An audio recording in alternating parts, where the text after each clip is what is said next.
Thomas Jefferson, author of the Declaration of Independence, third President of the United States of America, classical gentleman, lawyer, and humble farmer. Born on April 13, 1743, to parents Peter Jefferson and Jane Randolph, Thomas was a natural scholar with a voracious appetite for books and a profound love of the classical languages. Thomas's life was altered with the death of his father in 1757. Thomas was 14 at the time. Thomas Jefferson attended the College of William and Mary for 2 years, starting in March of 1760, and received no degree. He then started studying law under George Wythe in the city of Williamsburg.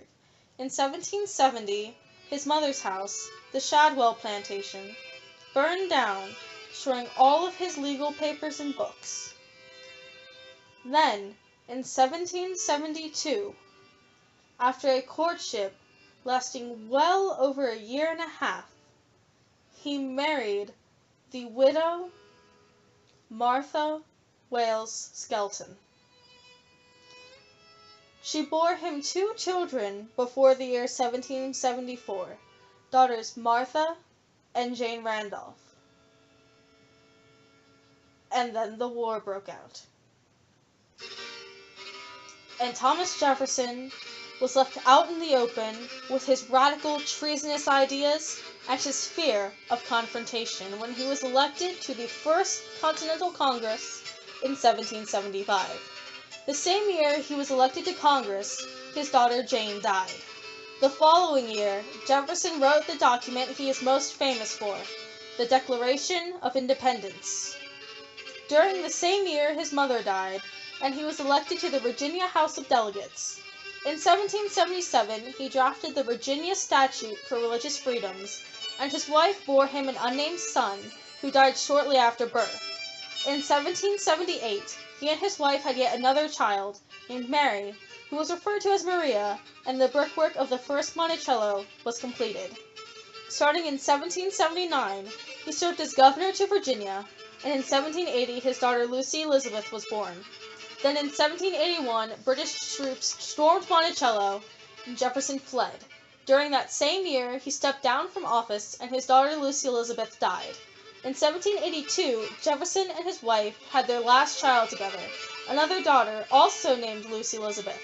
Unfortunately, his wife died a few months after the birth of Lucy. In 1783, he was elected as delegate to Congress, and the following year was sent to be commissioner to France. His youngest daughter died whilst he was overseas, and his friend Lafayette, whom he had met during the Revolution, informed him of his daughter's passing. Jefferson would not return to Monticello until 1789.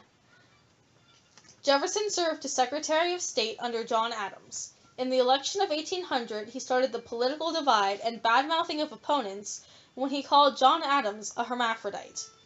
Jefferson won the election of 1800 and became our nation's 3rd president under the Constitution. In 1803, Jefferson purchased the Louisiana Territory from Bonaparte, and he funded the Lewis and Clark expedition. Lewis and Clark would send Jefferson gifts from their travels. In 1804, his daughter Mary died. The Lewis and Clark expedition ended in 1806, and the building for Jefferson's Poplar Forest House began. In 1809, Jefferson retired from politics and public life, and Monticello was almost completely remodeled. In 1815, he sold 6,700 books to Congress. In 1817, the cornerstone of the University of Virginia was laid, and Jefferson's dream of public education was begun. In 1824, he and Lafayette had a reunion at Monticello, and in 1825, the University of Virginia was opened, and Jefferson's educational dreams were realized. Jefferson died on June 4, 1826, on the 50th anniversary of the signing of the Declaration of Independence. On his grave marker, he simply put, "Here was buried Thomas Jefferson." author of the Declaration of American Independence, of the Statute of Virginia for Religious Freedom, and father of the University of Virginia.